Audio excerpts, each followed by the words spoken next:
Welcome to Jharkhand education hub. This is Ritesh and आज हम लोग देखने वाले हैं 29 नवंबर के झारखंड के करंट अफेयर्स को।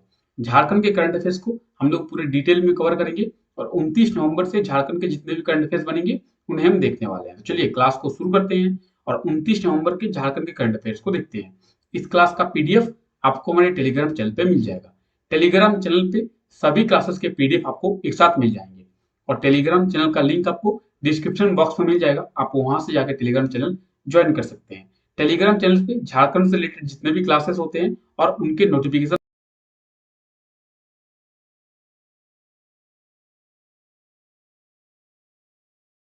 अपडेट्स आपको मिल जाते हैं। यानी झारखंड के क्लासों के नोटिफिकेशन अपडेट्स और पीडीएफ्स आपको तीनों मिल जाएंगे। तो आप लोग टेलीग्राम चैनल को मस्ट ज्वाइन कर ले। तो चलिए चलते हैं हम लोग अपने पहले क्वेश्चन की ओर और देखते हैं हमारा आज का पहला क्वेश्चन। तो आज का हमारा पहला क्वेश्चन है, झारखंड के पत्रकारों का स्वास्थ्य बीमा योजना के तहत कितने रुपए का बीमा किया जाएगा। तो इसका सही आंसर क्या है? तो इसका सही आंसर होगा 5 लाख, यानी ऑप्शन डी इसका बिल्कुल सही आंसर हो जाएगा। झारखंड के पत्रकारों का भी स्वास्थ्य बीमा योजना के तहत 5 लाख रुपए का बीमा किया जाएगा। अब देखिए झारखंड में जो भी पत्रकार है उनको 5 लाख का बीमा यानी लाइफ इंश्योरेंस कर दिया जाएगा। ये जो है झारखंड सरकार का एक नई नियमावली आई है। झारखंड सरकार स्वास्थ्य बीमा योजना नियमावली 2021 को प्रस्ताव जो है उसको मंजूरी मिल चुकी है। इसके तहत झारखंड में जितने भी पत्रकार और मीडिया कर्मी हैं उनको 5 लाख का लाइफ इंश्योरेंस कराया जाएगा। तो चलिए जानते हैं इसके बारे में।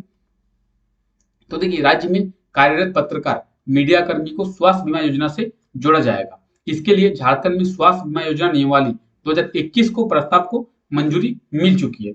अब राज्य में हर एक पत्रकार और मीडिया कर्मी को इस योजना का लाभ दिया जाएगा। यानी राज्य में जितने भी पत्रकार हैं, जितने भी मीडिया कर्मी है, उनको इस योजना के लाभ दिया जाएगा। इसके तहत हर एक मीडिया कर्मी और पत्रकार का 5 लाख का लाइफ इंश्योरेंस गवर्नमेंट की ओर से किया जाएगा। ये जो योजना है इसकी जो राशि कितनी राशि है? 5 लाख रुपए। इसकी राशि को 80% स्टेट गवर्नमेंट देगी और 20% जो है वो सेंट्रल गवर्नमेंट देगी। यानी 80% राज्य सरकार यानी झारखंड सरकार देगी और 20% सेंट्रल गवर्नमेंट यानी भारत सरकार देगी। यानी हम लोग समझते हैं कैसे। तो मान लेते हैं कि 100 रुपया इसमें देना है। 100 रुपये में 80 रुपये जो है झारखंड सरकार देगी यानी स्टेट गवर्नमेंट और 100 रुपये में 20 रुपया भारत सरकार देगी यानी सेंट्रल गवर्नमेंट। ठीक है। अब चलिए हम लोग देखते हैं कि इसके तहत बीमा किनका किनका किया जाएगा। तो इसके तहत इस योजना के अंतर्गत मीडिया कर्मी और उसके पति या फिर पत्नी या फिर 21 वर्ष तक के अविवाहित संतान को भी इस योजना का लाभ मिलेगा। इसका अर्थ क्या होता है? तो चलिए इसका अर्थ जो होता है उसके बारे में हम लोग डिटेल में समझते हैं। मान लेते हैं कि ये एक मीडिया कर्मी है। ठीक है। अब ये मीडिया कर्मी है, ये काम करता है, ये पुरुष भी हो सकता है या फिर ये महिला भी हो सकती है। अगर ये पुरुष है तो इसकी जो पत्नी होगी उसको भी इस योजना का लाभ मिलेगा। यानी पति और पत्नी दोनों को, अगर ये पत्नी होगी मतलब महिला होगी तो इसके पति को मिलेगा, अगर ये पुरुष होंगे तो इसकी पत्नी को, और अगर ये महिला होगी तो इसके पति को, यानी पति और पत्नी दोनों को दिया जाएगा। साथ ही में इनके जो संतान होगी अगर वो अविवाहित है और 21 वर्ष तक की उम्र है तो उनको भी इस योजना का लाभ दिया जाएगा। लेकिन अगर वो 21 उम्र से ज्यादा है तो उनको इस योजना का लाभ नहीं मिलेगा। अगर वो 21 से कम उम्र के हैं और वो विवाहित है यानी उनकी शादी हो गई हो, उनकी विवाह हो गई हो, तो उसको भी इस योजना का लाभ नहीं दिया जाएगा। तो इसके अंतर्गत पति और पत्नी दोनों को दिया जाएगा और दोनों को 5-5 लाख रुपए का लाइफ इंश्योरेंस गवर्नमेंट की ओर से किया जाएगा। इसका जो 80% अमाउंट है वो स्टेट गवर्नमेंट की ओर से और 20% अमाउंट है वो सेंट्रल गवर्नमेंट की ओर से दिया जाएगा। ठीक है। आई होप आपको अच्छे से समझ में आ गया होगा। तो झारखंड सरकार ने ये नया नियमावली लाया है, झारखंड राज्य पत्रकार स्वास्थ्य बीमा योजना। ये जो है झारखंड के सभी पत्रकार और मीडिया कर्मियों को स्वास्थ्य बीमा योजना के तहत जोड़ने का प्रयास झारखंड सरकार की ओर से किया गया है। तो चलिए जानते हैं अगले क्वेश्चन के बारे में।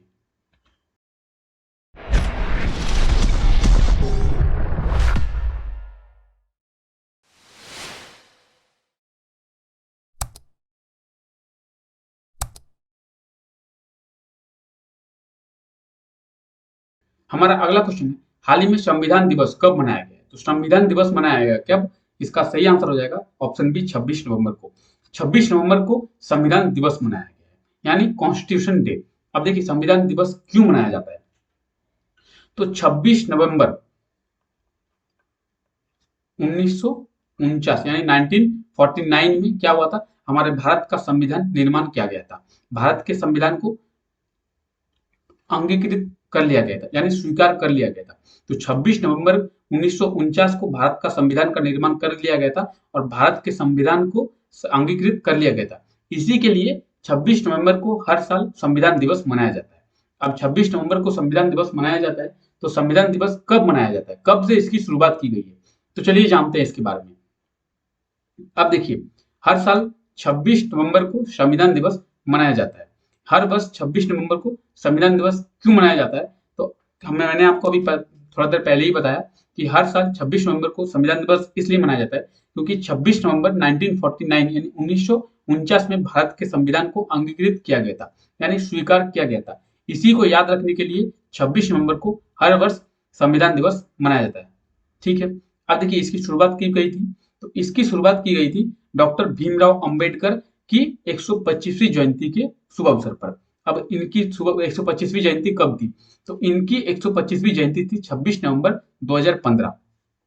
कब, तो 26 नवंबर 2015 में डॉक्टर भीमराव अंबेडकर, कौन, तो देखिए संविधान सभा के प्रारूप के समिति के अध्यक्ष थे।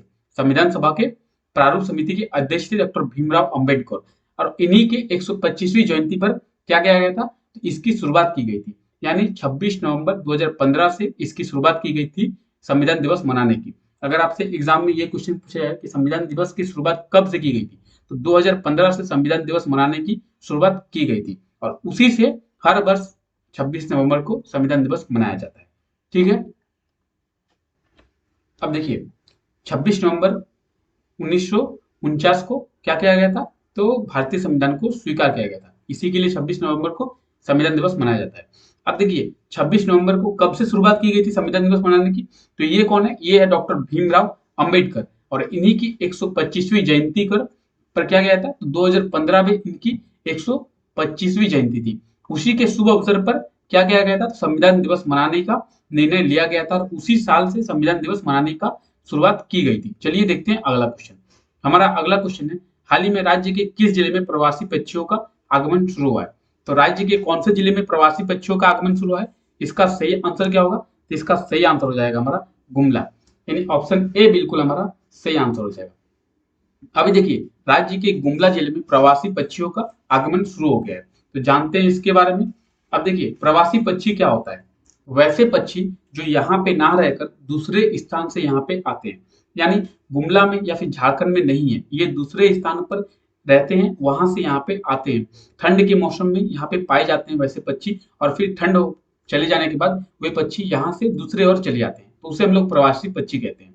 तो गुमला जिले के जंगलों में प्रवासी पक्षियों का आगमन शुरू हो गया है।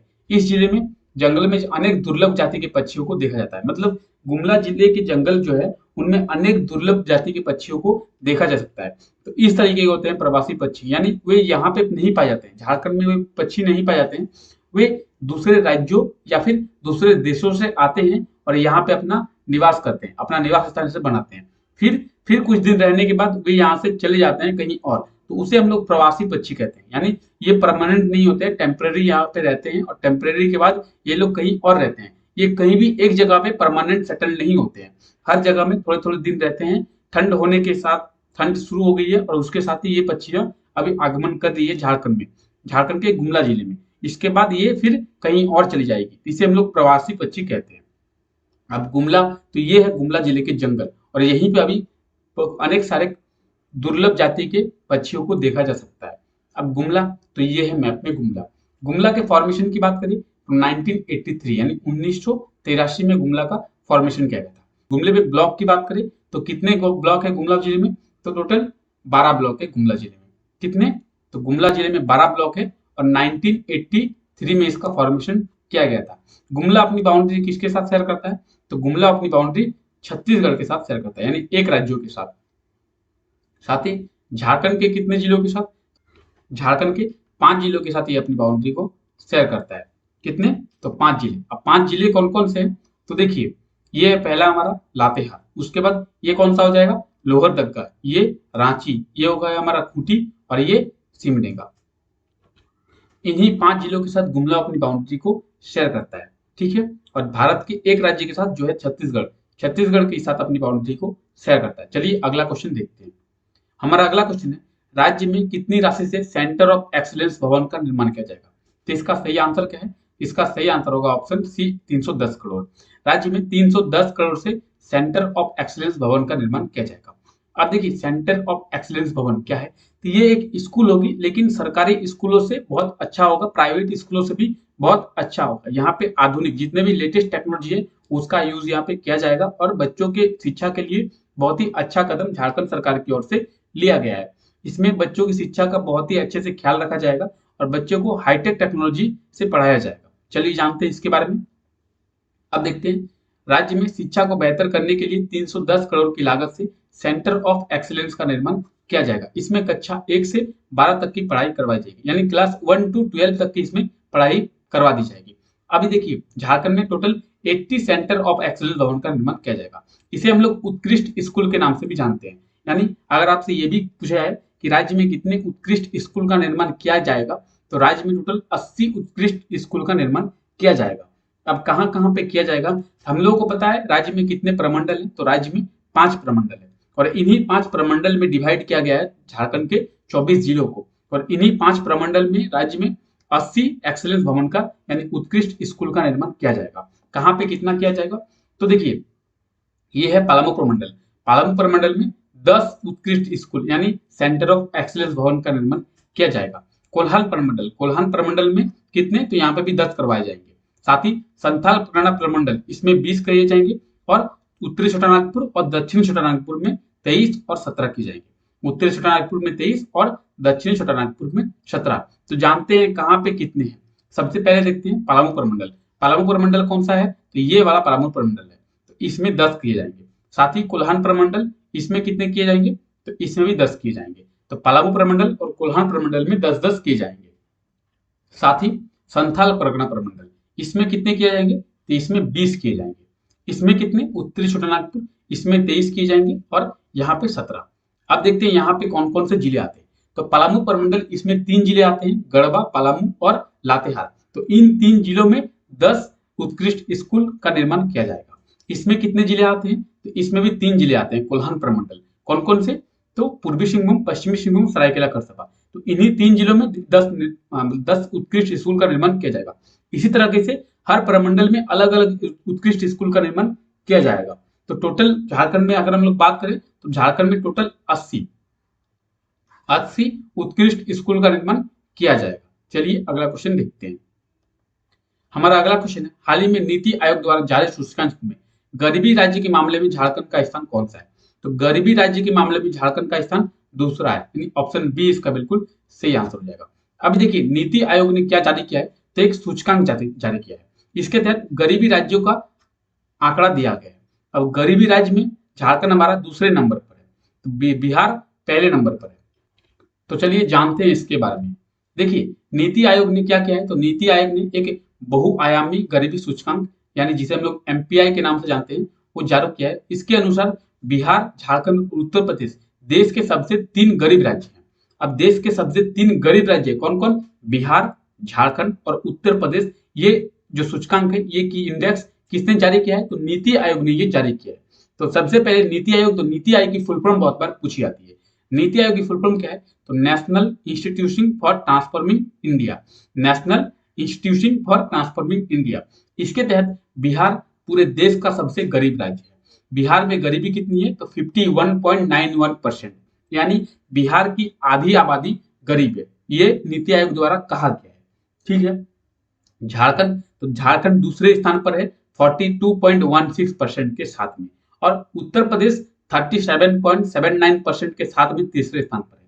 यानी बिहार, झारखंड और उत्तर प्रदेश देश के सबसे 3 गरीब राज्य हैं। तो इसमें झारखंड की स्थिति आप याद रखिए। झारखंड का रैंक कितना है? तो झारखंड का रैंक है 2nd, यानी गरीब राज्य के मामले में झारखंड दूसरे स्थान पर है। परसेंटेज भी आप लोग याद रखिए, 42.16% झारखंड में गरीबी है। ये कहा किसने? तो ये नीति आयोग ने कहा है। बिहार देश का सबसे गरीब राज्य है, झारखंड देश का सबसे दूसरा गरीब राज्य है और उत्तर प्रदेश देश का सबसे तीसरा गरीब राज्य है। अब देखिए देश का सबसे गरीब राज्य है तो देश का सबसे कम गरीब वाला राज्य कौन सा है? यानी देश का सबसे अमीर राज्य हम लोग जिसे कहें, या फिर ये कहें कि देश में सबसे कम गरीबी वाला राज्य कौन सा है? तो वो है हमारा केरल। यानी केरल पहले स्थान पर है, देश में सबसे कम गरीबी वाला राज्य केरल है। ठीक है। अब देश में दूसरा सबसे कम गरीबी वाला राज्य कौन सा है? तो दूसरा सबसे कम गरीबी वाला राज्य हमारा गोवा और तीसरा सिक्किम हो जाएगा। यानी केरल हमारा फर्स्ट हो जाएगा, केरल, उसके बाद सेकंड पोजीशन पर हो जाएगा हमारा गोवा और थर्ड पोजीशन पर हमारा कौन सा हो जाएगा? तो सिक्किम। यानी सबसे कम गरीबी, देश में सबसे कम गरीबी केरल में है, दूसरी सबसे कम गरीबी गोवा में है और तीसरी सबसे कम गरीबी किसमें है? तो सिक्किम में है। और सबसे ज्यादा गरीबी बिहार, झारखंड और उत्तर प्रदेश, इन तीनों को आप लोग याद रखें और इन तीनों को याद रखें। सबसे ज्यादा गरीबी वाले राज्य को याद रखें और सबसे कम गरीबी वाले राज्यों को आप लोग याद रखें। अब नीति आयोग ने जारी किया है, तो नीति आयोग की फुल फॉर्म में आप लोग याद रखें, national institution for transforming India. NITI Aayog की स्थापना कब की गई थी? ये क्वेश्चन में मतलब एग्जाम में बार बार क्वेश्चन ये पूछा जाता है। 1 जनवरी 2015 में नीति आयोग की स्थापना की गई थी। नीति आयोग के अध्यक्ष कौन होते हैं, यानी नीति आयोग के प्रेसिडेंट कौन होते हैं? तो नीति आयोग के अध्यक्ष कौन होते हैं? प्रधानमंत्री। भारत के प्रधानमंत्री नीति आयोग के अध्यक्ष होते हैं। अब देखिए 3 जिले, तो सबसे पहले जानते हैं कौन? ये हमारा बिहार है, तो बिहार सबसे ज्यादा गरीबी बिहार में। उसके बाद ये हमारा झारखंड हो जाएगा, तो झारखंड दूसरा सबसे ज्यादा गरीबी वाला, और ये उत्तर प्रदेश, तो उत्तर प्रदेश तीसरा सबसे कम गरीबी वाला। अब देखते हैं सबसे सॉरी ये तीनों है सबसे ज्यादा गरीबी वाले राज्य। उसके बाद सबसे कम गरीबी वाला राज्य कौन कौन है? तो ये हमारा हो जाएगा बिहार, सबसे कम गरीबी वाला राज्य। उसके बाद ये हमारा हो जाएगा गोवा, दूसरा सबसे कम गरीबी वाला राज्य, और कौन? सिक्किम। सिक्किम यहाँ पे हो गया तीसरा सबसे कम गरीबी वाला राज्य। तो आप लोगों को भारत का मैप में याद होना चाहिए कि कौन सा राज्य कहाँ पे है। चलिए अगला क्वेश्चन देखते हैं।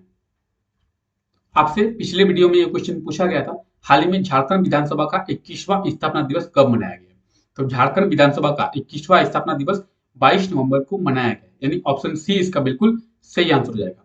आपके लिए आज का क्वेश्चन है, सरयू राय की पुस्तक द पीपुल्स लीडर का विमोचन कब किया गया? तो इसका कब विमोचन किया गया है? आप लोग जो भी सही आंसर होगा आप लोग कमेंट करके आंसर दें। तो चलिए आज के लिए हम लोग इतना ही रखते हैं। वीडियो अगर आपको अच्छा लगा होगा तो वीडियो को लाइक करें, कमेंट करें और वीडियो को अपने दोस्तों तक जरूर शेयर करिए। मिलते हैं नेक्स्ट वीडियो में, तब तक के लिए thank you, take care, bye bye.